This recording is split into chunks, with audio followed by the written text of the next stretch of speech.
Ladies and gentlemen, boys and girls, children of all ages, welcome to the channel. It's your boy, World of Wrestling, here today to discuss about AEW Dynamite, November 30th, 2022 review. Folks, this episode was fucking outrageously good. 100% worth your fucking time. Probably the best Dynamite we have seen in months. And I mean, there's been a couple of good ones in the last few months, but this really topped it. MJF, Jon Moxley, and Hangman Page. The Elite and Death Triangle's main event match was superb. Bryan Danielson and Dax Hardwood. I mean, there was a list of good segments on this show. Few little bit of who cares type of deal. But majority of this show was excellent. Very enjoyable stuff. I have no complaints whatsoever about this show, except for two things. Jade Cargill's fucking little segment, her celebration absolutely sucked. I did not give a flying fuck about it. It was a waste of everybody's time. And the other thing was the interview with the JAS Society and Claudio and Claudio and Wheeler Yuta. That was fucking trash. I did not like that segment whatsoever. I'm not even going to go over it. If you are interested in that, go back and watch it. You'll get a good laugh and say, why did I waste my time watching this piece of shit segment? It was to help hype up. It was to help hype up the match between Claudio and Chris Jericho at Final Battle for the Ring of Honor World Championship. Okay. Big deal. I don't give a shit. That was actually booked. There was another match booked within that promo, which was Wheeler Yuta challenging Daniel Garcia for the Ring of Honor Pure Wrestling Championship. We've seen it before. We're going to see it again at the pay-per-view. I don't know if I'm going to actually purchase the pay-per-view. It is $39.99. I'm not sure if I'm going to go all in on this or just pass up on it altogether. I'm not sure yet. So I got to wait and see what my finances look like before I actually purchase it. I should be able to purchase it. I'm not doing FanDuel anymore. I've kind of cut back on that completely. I haven't been doing well with it, so I said fuck it and be done with it.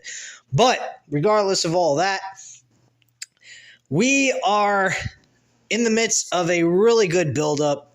We had some excellent stuff by MJF. MJF fucking killed it. He took it to another fucking level on this show. I really cannot believe that. But let's take it from the top, all right? Jon Moxley comes out.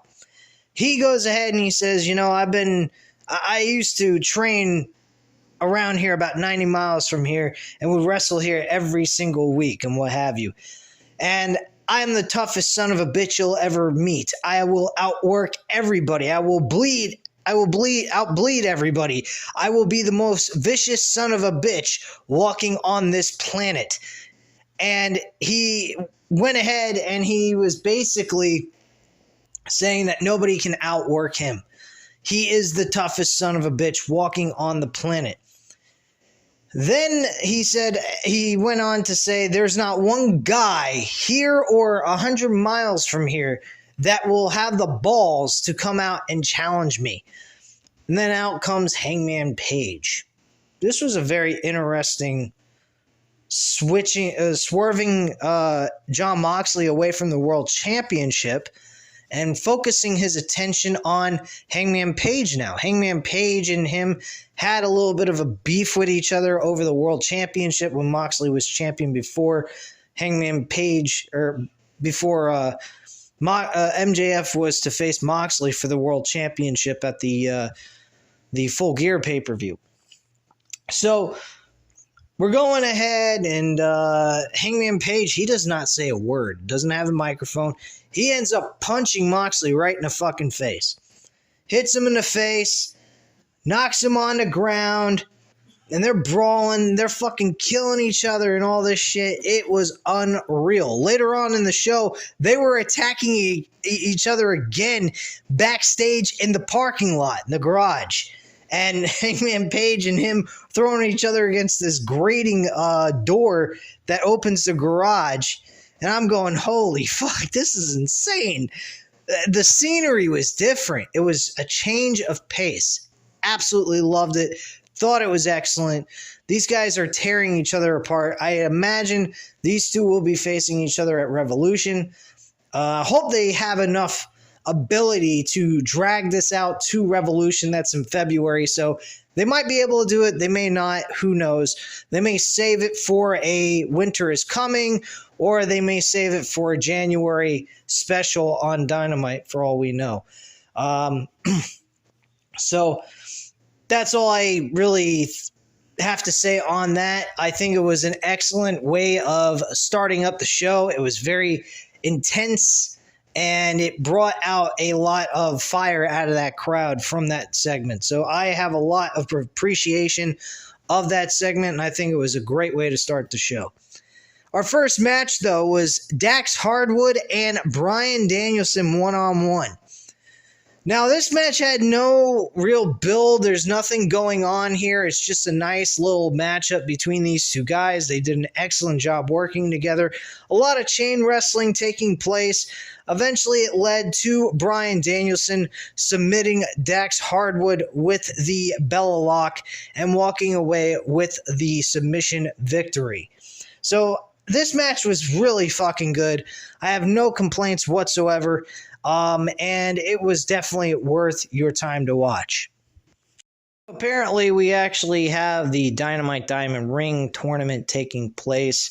And backstage, we had Ricky Starks throwing his 2 cents in that he is going to challenge for the Dynamite Diamond Ring, as well as challenging for the World Heavyweight Championship against MJF at Winter is Coming. His attitude is he's going to take everything from MJF and become a world champion, as well as have the Dynamite Diamond Ring, which I don't believe he will. But that was pretty much what took place there and what he had to say on that subject. Not bad, nothing spectacular, but it definitely, he did a good job in his promo. I think it was executed well. And we move on to the TNT Championship with AR Fox versus... Sorry about that. That's somebody outside driving their vehicle past my apartment building. Anyway, AR Fox challenging for the TNT Championship against Samoa Joe. This was nothing much of anything. Samoa Joe annihilated this dude. After the victory, he went ahead and he was talking some trash, saying, "I'm the Ring of Honor television champion, and I am the man, the actual main attraction of television in AEW." Then Wardlow appeared on the Titantron, and he said, "Look, man, you are not anything but in my world. You're in Wardlow's world." And I guess apparently they're going to face each other at Final Battle at Ring of Honor pay-per-view. I have no idea. But nothing really special here. This was kind of just a real quick, slight build going on here. I guess they're trying to pose an idea that these two are going to go at it at full Final Battle, which I believe is going to happen anyway. Next segment we had was actually with MJF. We had William Regal in the middle of the ring, basically making the announcement of MJF. Now, we all thought that William Regal was going to take a load off and actually disappear from television and do things backstage possibly and work with the wrestlers, or maybe even do recruiting. That's my opinion, what he might have been doing afterwards when he went off the air from last week's episode. But he was actually here for another segment, this time in a whole nother level compared to what he did last week. This week, man, holy shit. I'll get into that just in a moment once we get to that point. So, he calls out MJF. MJF comes out. He's wearing the AEW World Championship, the original belt. But now we get a totally new championship within this promo. They reveal what the title looks like. It looks exactly the same as the original AEW World Championship, only with a different colored strap. He calls it the Triple B. I forgot what the 3Bs stand for, but regardless, it looks more like a bourbon type color, if you know what I'm talking about when it comes to alcohol. So it has like a brownish type of look on the strap, while the plates on the championship look exactly the same as the original belt. So it's kind of like the WWE Universal Championship type of look. It's only with a slight change with the strap color, and that's all it is. So that's pretty much what the title looks like. But the things that MJF said, wow, he said a lot. I can't really reiterate every word he said. If you didn't see the segment, go back and watch it. You will be blown away. This guy MJF is at another fucking level as a heel.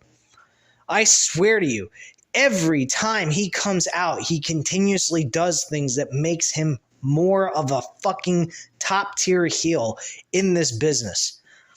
He's not the greatest wrestler in the world. He's not going to astound you with amazing moves and shit like that. But what he will do is he will impress you with his ability to tell a story, be the ultimate prick that he can be. And he said this. He says, you folks may go ahead and like me now, but as time goes on, you're going to get fed up of me, and you're going to want to see me lose to somebody in this company. The problem is, for all you folks, you're not going to get what you want. And that's the funny thing. My dad and I, we watch wrestling every once in a while, and he likes AEW for some of the stars, but he's not a real big wrestling fan. He used to be back in the day. And he said to me, he said, son, I can't stand that guy. He says, I want to see Moxley beat his ass. And I said, Dad, it's not going to happen. He ain't losing the title. He's not going to be defeated by Jon Moxley. It's over. Moxley's no longer seeing the title for a long time. He said, well, why don't they do like Eddie Kingston or something like that? I'm like, Eddie Kingston's a good pick. That's my final pick at the end of all this. I think he is going to have the journeyman story at the end of his whole entire reign, and Eddie Kingston's going to be the guy to end it all for MJF. That's my pick. There could be somebody else that might be an excellent pick to go with, but Eddie Kingston, I think, being a journeyman, being a guy who has never had a world championship opportunity, or held a world championship, I should say, would be an amazing thing for them to go for. I think it would be excellent for his career. He doesn't have to have a lengthy title reign. He could lose it at the next pay-per-view, which will give him about 2 to 3 months. That's no big deal. And you have him walk away as the world champion and then make him lose it on the next pay-per-view, which would be in 2 to 3 months. So it's not a big deal. It's not like he's getting a long, lengthy title reign. He don't need that. He's not that great. But just giving him that moment would be excellent. And that's the way I see it. Anyway, but MJF was on fire in this promo, man. This guy was just annihilating everything in the history books. He mentioned Hulk Hogan. He mentioned, I'm trying to remember some other people. He fucking annihilated, disrespected Bruno Sammartino. Bruno Sammartino, one of the greatest wrestlers of all time. He might as well should have pulled down his pants. Well, actually dug him up first, pulled down his pants, and then took a shit on his fucking face. I swear to you, he called him the biggest piece of garbage on the planet, and he says he's turning it over in his pathetic grave. I'm like, what the fuck? He's like, I'm going to hold on to this title and be able to cash my chip for the bidding war in 2024 so that somebody will hire me. And guess what? I don't think it's going to be the other Khan. It's going to be the right Khan. It's going to be the good old Saint Nick. and he's going to go ahead and go along with the game, Mr. Trips. I'm like, what? He mentioned Triple H on fucking TV? I'm going, oh my lord. This is insane. So he pretty much cuts into the fans, saying a lot of trash like he usually does. Pretty much standard stuff. Pretty good. And then he turned to William Regal and he gave him this really pumped up speech about how William Regal is a great guy. These fans love you. You're an amazing dude. You've done outstanding things. And he says, and I'll be honest with you, he had the brass knucks in his hand, and then he just fucking came behind William Regal. I don't know why William Regal was just standing there waiting for the inevitable to happen, and then William Regal just got clocked right upside the head with the brass knucks, and he fell and collapsed right on his face. And I'm like, oh my gosh! He convinced William. They explained all of the beginning of the promo of how they came together. They worked out a deal where William Regal would help him out and actually win the match and screw Moxley over. And then he fucks over William Regal on top of it by hitting him from behind. This is Triple H type level shit. This is stuff we saw back in the day when Triple H was the top heel in the company. This is amazing shit. This is what heels are about. Low down, trashy, mean, nasty motherfuckers. Moxley's the other side of the coin. He's a straight up guy. He's not going to fuck you over, but he has that gritty, nasty attitude where he's going to tear you from limb from limb. That is the type of baby faces we need to see in WWE. Where the fuck are they, Trips? What are you doing? We need to see that. The only person I can even look at remotely in that kind of aspect is Kevin Owens. Kevin Owens is very much like Jon Moxley and other characters that are from the AEW realm of things. Kevin Owens is great. I love what he has to offer as a babyface. He is like a Stone Cold Steve Austin type of character. That is what I'm looking for in wrestlers. Anti-heroes. Heroes that are badasses. We don't see that anymore. It's happy-go-lucky. I do the right thing. No, you don't have to act like that. You can do the right thing, be a straight-up guy, but also be a fucking ass kicker too, and have a raw attitude. That's what we need to see in pro wrestling. We don't see that very often anymore. So, kudos to Kevin Owens for being able to be that guy, but outside of him, I don't see any of that going on in WWE. But yeah, he clocks fucking William Regal, and then he reads back to him the exact same email that William Regal read to him, and he did it in reverse, saying that he was rejecting William Regal instead of William Regal rejecting him. And he told him, come back when you can actually provide me some video footage of being worthy enough to actually be part of this company. I'm like, holy shit. He walks out, and that's it. End of story. That was the segment. Fucking superb. MJF is on the top of his fucking game every single time he's got a microphone in his hand, and his wrestling is pretty damn decent. So, I don't know what you guys think. I think MJF's a great heel in this company, and if Tony Khan loses him, I think you can say goodbye to fucking AEW. I'll be honest. You lose MJF, that's it. That is your cornerstone. He's the top of the fucking crown of this company. You lose him, that's it. It's over. I'm dead serious. WWE, all they got to do is figure out a way to give this guy more money than what Tony Khan could offer him, and MJF's out of here. And AEW's done. And that's all there is to it. Okay, next up, two other matches that took place after the MJF segment, which wasn't much. These two matches was Ricky Starks and Ari Daivari, and the other match was Willow versus Anna Jay. Ricky Starks defeated Daivari, and Willow defeated Anna Jay. Riho actually appeared after that matchup to attack Tay Conte. And we got to see Riho actually get some revenge from what happened to her hand several months ago. So kudos to her, but nothing really spectacular had happened on either one of these two matches. I wasn't really paying much attention to it whatsoever. So that's pretty much all there is to it. All right, two other segments of main event for the Trios Tag Team Titles Best of 7 series, which was very entertaining. I'll go over a little bit of that. The actual segment before that was Jade Cargill's TBS Women's Championship celebration, which wasn't much.